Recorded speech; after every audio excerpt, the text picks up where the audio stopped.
Bangla film industry নিয়ে যদি কথা বলি, আমাদের ইন্ডাস্ট্রি নিয়ে দেখেন, এখানে স্টার, সুপারস্টার বা মেগাস্টারদের ক্রেজ কেমন হয়, স্টারডম কেমন হয় বা কতজন পেয়েছে, সেটা কিন্তু আমরা ওইভাবে দেখিনি। যেটা আমরা আজ শাহরুখ খানের ক্ষেত্রে দেখতে পাচ্ছি, যেটা আমরা সালমান খানের ক্ষেত্রে বুঝতে পারি, যেটা আমরা রজনীকান্তের ক্ষেত্রে বুঝতে পারি, সেই সুযোগটা কিন্তু আমরা পাইনি। যে আমাদের দেশেও যারা এর আগে কাজ করে গেছে তাদের স্টারডম কেমন ছিল, তাদের ফ্যান ফলোয়িং কেমন ছিল, তাদের ক্রেজ কতটা ছিল, তাদের সিনেমাগুলো সিনেমা হলে কেমন চলতো, কতদিন হাউসফুল যেত, এটা কিন্তু আমাদের দেখার সৌভাগ্যটা হয়নি। এক্সাম্পল হিসেবে বলতে গেলে নায়ক রাজ রাজ্জাক, তার স্টারডম কেমন ছিল, হ্যাঁ আমরা এটা শুনেছি বা আমরা তার কিছু সিনেমা দেখেছি এই সময়ে এসে, বা তাদের সম্পর্কে আমরা, তাদের স্টারডম সম্পর্কে আমরা বিভিন্ন নিউজ কাটিং থেকে দেখেছি, পুরোনো নিউজ গুলো থেকে আমরা দেখেছি। সেম ভাবে সালমান শাহ, সেম ভাবে মান্না সাহেব, আমরা তাদের স্টারডমটা ওইভাবে ফিল করতে পারিনি। তারা আজ যদি বেঁচে থাকতেন তাহলে সেটা আমরা ফিল করতে পারতাম। ওনাদের পরে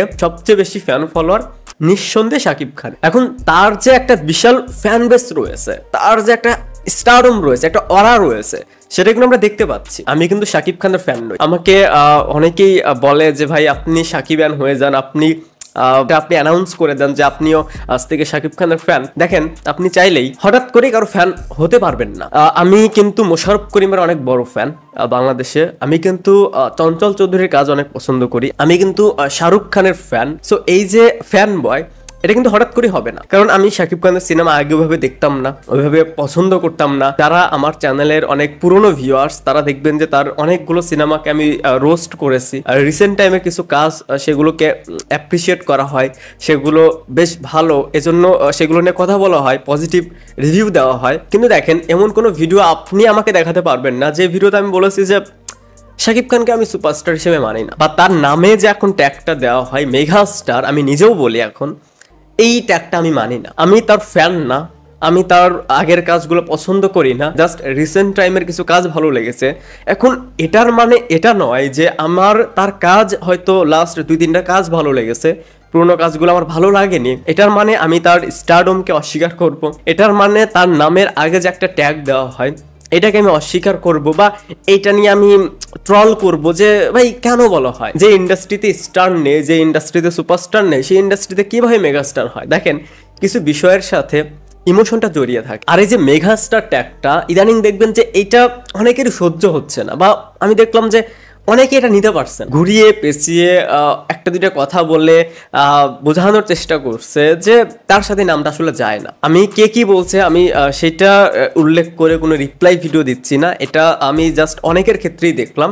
এটার জন্যই বলছি যে ওই যে আমি শুরুতেই যে কথাগুলো বললাম যে ভাই আমরা সালমান শাহর স্টারডম দেখিনি, আমরা মান্না সাহেবের স্টারডম দেখিনি, আমরা নায়ক রাজ রাজ্জাকের স্টারডম দেখিনি। সো আমরা সেই সময়ের না, বাট এই সময়ে এসে আমাদের এই ছোট্ট একটা ইন্ডাস্ট্রিতে, ভাঙ্গাচোরা একটা ইন্ডাস্ট্রিতে যে একজন শাকিব খানকে দেখতে পাচ্ছি, যে ভাই বাংলাদেশি একজন স্টারেরও এত ফ্যান ফলোয়িং হতে পারে বা এইরকম একটা ক্রেজ থাকতে পারে, এটা বাংলায় আমরা আমাদের জেনারেশনের যারা, তারা শুধু শাকিব খানের ক্ষেত্রে এটা দেখতে পাচ্ছি। বিষয়টা হচ্ছে এটা যে আপনার যা রয়েছে, আপনি যেটা দেখতে পাচ্ছেন সেটাকে স্বীকার করুন বা সেটা নিয়ে প্রাউড ফিল করুন। আজ শাকিব খানকে নিয়ে শুধু আমাদের দেশে আলোচনা হয় না, তাকে নিয়ে এখন অনেকেই আলোচনা করে। সো আপনার কাছে তাকে ভালো খারাপ লাগতেই পারে, পছন্দ অপছন্দ সবারই রয়েছে। এখন এটার জন্য হয়তো কেউ ইমোশন থেকে বলছে, বা এই ট্যাগটা অনেক বড় বড় প্রোডাকশন হাউস থেকে এখন দিচ্ছে, বা 26 বছরের ক্যারিয়ার তার এখনো সমানভাবে কাজ করে যাচ্ছে, সেই রেসপেক্টের জায়গা থেকে হয়তো তাকে